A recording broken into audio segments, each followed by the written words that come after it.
So it's Suzanne Hunter here at the Holistic Centre in the heart of Godalming as part of the Good Health Guys series, and I'm delighted to have with me today Carolyn Holmes, nutritional therapist. Hello, Carolyn. Hello. Now, of course, people do say you are what you eat, and of course you know more than most because you're a nutritional therapist. What led you to that kind of work?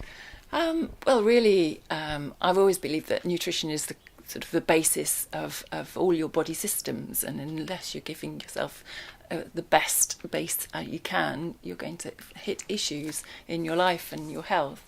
So I think it's really important to get a really good base of nutrition in there. That's right. It's knowing where to start, isn't it? That's the thing for people.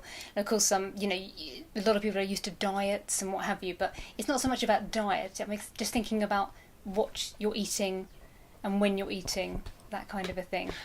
That in particular, especially we look at I look at a sort of core diet of making sure that you've balanced your glycemic load, as it were, i.e. you're not raising your blood sugar and causing other issues because of that. So we look at that as a core diet.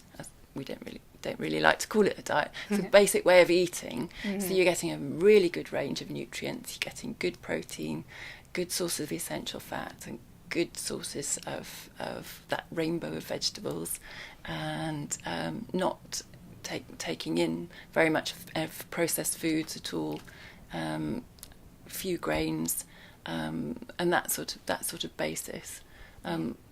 Obviously, if someone wants to change it and only be vegetarian, then we can look at that and but you still need to get a good range of nutrients in. That's right, and of course it depends on people's lifestyle as well, doesn't it? Because sometimes, best will in the world, if you're running against the clock and you haven't packed in something to eat, you grab the nearest thing that's there, and that's when the danger starts, I guess, because you're then taking in things that you don't necessarily want to eat, but you're just hungry. Absolutely, yeah. And it's all about that planning for contingencies, making sure you've got a good snack to keep you going, so that you don't hit the wall and crave that donut or this sort of sugary foods that will that are everywhere around us. It's very hard to resist. Yes. So if people very often you find something that you like to eat and you become sort of addicted to it, and but you find that afterwards it doesn't like you. It sort of comes back on you, or you makes your stomach feel funny. What would you suggest to people that kind of have become addicted to that kind of way of eating, but they can't find a way out? Quite well, we look at the whole of their diet, and quite often look at a sort of diet diary. That usually helps, and it usually helps somebody pinpoint what's triggering symptoms or cravings of things like that, and that helps people then to reorganise what they're eating, when they're eating, so that you're making sure that you don't get sugar dips, that you making sure that you are getting in a good range of nutrients, so that your body's not craving the nutrients that you're missing. Looking at using tools like that is usually the best way. We can then do functional testing to see if actually you're reacting to any particular foods, and that can in itself that can cause a craving. You can be addicted to perhaps a food that is causing an issue for you. Alternatively, obviously, you can have a sort of an allergic reaction or an intolerant reaction, and again, you can do testing for that. This functional testing, is that with a machine of some kind, or is it more of a talking things through? There are a range of tests that are done by specialist labs. Your medical practitioner will use them on a regular basis, and we can order the various tests for you that look at various aspects. It can be looking at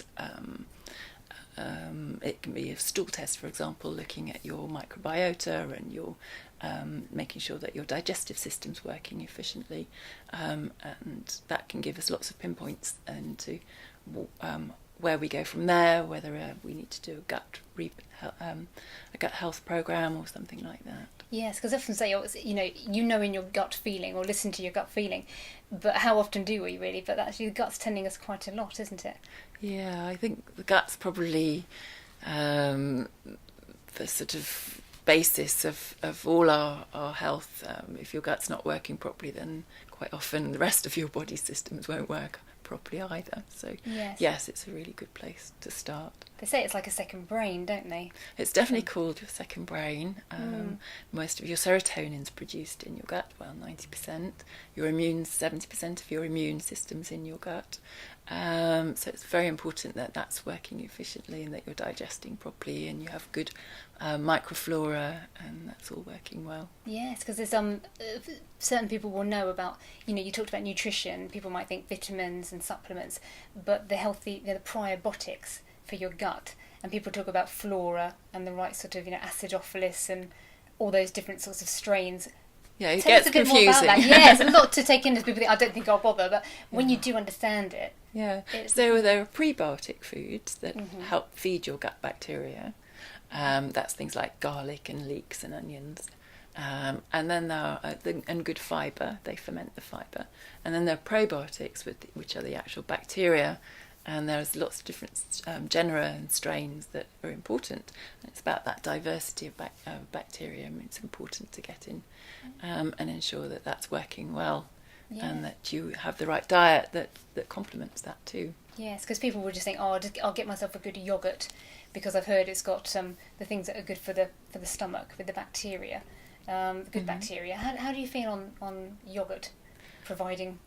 I can't really comment on yogurt as such. Yeah. It's a fermented food, and if it's got a good range of bacteria in, then often that can help.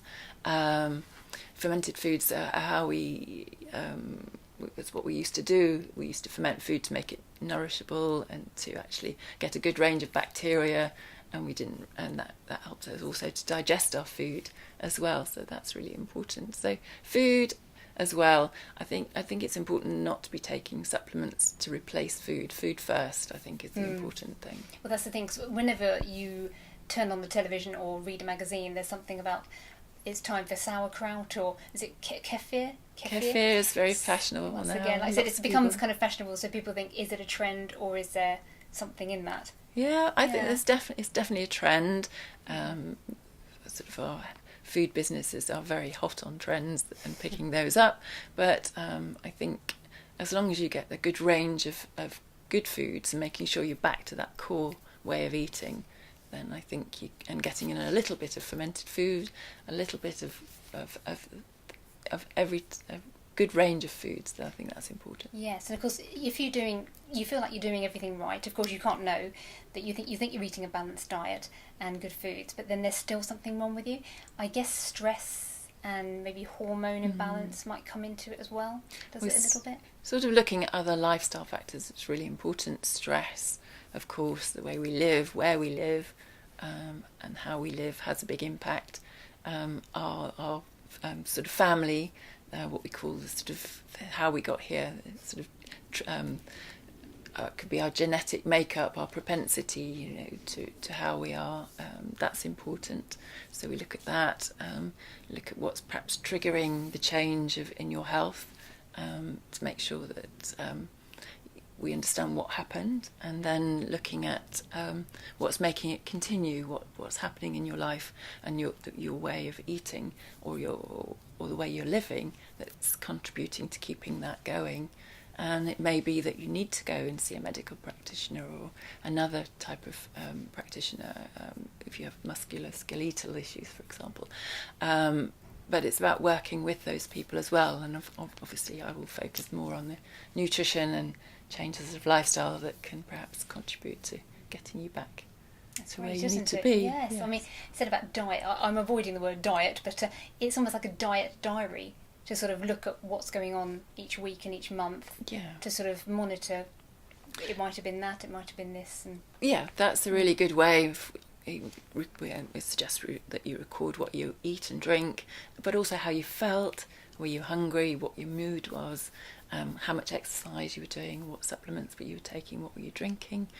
And that's really important to get a good picture into what's going on. What generally with the people that come to you, what sort of ailments or issues do they come to you with? A wide range, but I seem to end up focusing on digestive issues, and weight management issues, and that can then be sort of there can be underlying things like hormone issues, endocrine type of issues, and or it might just be someone aging healthily. That's important. We're all looking forward to doing that, I think. Yes, definitely. I think with the digestion, it could be anything like stress, or when you're eating, or you're not really aware that you're eating because you're trying to rush it down. Yeah. And you don't get a chance to eat properly. Yes, it's about looking at all of that and unpicking what habits you need to change, possibly, and also as well as what foods you might need to change. Do you lean towards a particular kind of treatment for prebiotic and probiotic? I can't advocate treatment, I'm afraid. Only a medical practitioner can do that. So, but I can certainly look at diet and lifestyle, and see where somebody can make changes that will work for them. There isn't really any point in me handing out a sort of diet or a meal plan and saying, oh yes, and you need to get 3 hours of exercise in, and if someone is not in a position to be able to deal with any of that. No, exactly. Yeah. Do people come back to you? Is it like a weekly thing, or do you see it every other week and say, how's it going? And is it an ongoing process? It's ongoing. It depends on the person. I normally have a sort of an hour and a half introduction to see. To get to know the person and to get them to fill out this amazingly long questionnaire, and then look at sort of everything that got them to where they are today. And as I was talking about, the triggers, the antecedents, the factors that are keeping it going, and then look at sleep, exercise, what are they eating at the moment, and drinking, and all of those as well. Yes, exactly. Yeah. So you might we look at that, then I would go away and perhaps look at what factors that can help, look at things that make suggestions that we've talked about, and perhaps any supplements or testing that might be needed, and then we can review that, see what changes the person was able to make, what worked, what didn't work, and perhaps have another look at it in, say, 3 weeks to a month. It depends on the person. Some people need to be need advice and support on a weekly basis. Some people need less.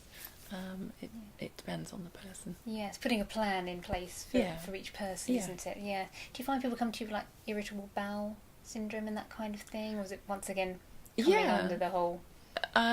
Yes, people can have issues like that, and they need to talk about how to change their diet and their lifestyle to manage the condition, and we can work with any medical practitioner for any issues that might be causing. Selenium husks, are they quite a good thing for having in as part of your your gut? Oh, psyllium husk. Psyllium. I was psyllium husk. Yes. Psyllium husk. For fibre. Is it for fibre? It's very good soft fibre. Must take lots of water with it, otherwise it can be a little bit aggressive. A bit binding. Yeah. Well, the other way. Very harsh. You've got to, because the water combines and makes it a lovely soft gel, so that's really important. And that's the thing that helps with the water balance in your bowel, and actually helping that peristalsis, helping the bacteria ferment as well. So that's really important. Well, on the subject of water, people always say this 2 litre thing? It's very changes, doesn't it, daily? And then people say you're probably drinking too much water. Would you say that people need to drink more water generally, or just keep it balanced? It needs to be balanced. I would normally say 8 glasses a day, but that could be teas or other liquids. Yes. Yeah, 2 litres and perhaps more if you're doing heavy exercise or excessive sweating, for example. But then we'd be wanting to look at electrolytes in the water to make sure you're not losing those in your sweat, for example. Oh, okay. So, is that like a dynamic part of the water? Yeah, exactly. So you do one-to-ones, or do you do group sessions?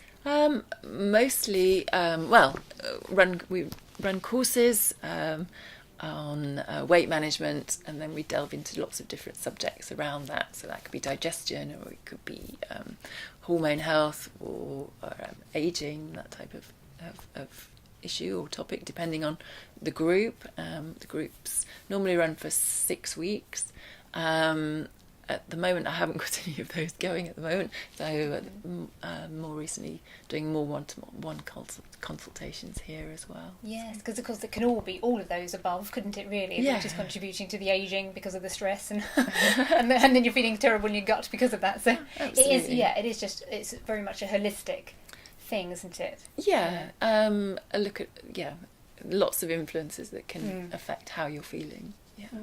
That sounds absolutely fascinating. It is a lifelong study, really, isn't it, to understand the body and the intestine and the guts and the stress and everything, isn't Fascinating, though, yeah. Really, I think it is. Absolutely. Well, it's been lovely to talk to you today, Carolyn. Thank you. And Good to if you want to talk go to see Carolyn for her wonderful courses, then of course it will be at the Holistic Centre in Godalming. So just go on our website, www.holisticcentre.co.uk, to find out more.